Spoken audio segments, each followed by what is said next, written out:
जपाकुसुमसङ्काशं काश्यपेयं महाद्युतिं तमोरि सर्वपापघ्नं प्रणतोऽस्मि दिवाकरम्।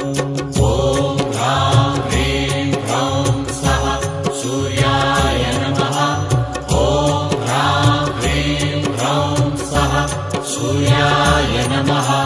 जपाकुसुमसङ्काशं काश्यपेयं महाद्युतिं तमोरि सर्वपापघ्नं प्रणतोऽस्मि दिवाकरम्। ॐ ह्रां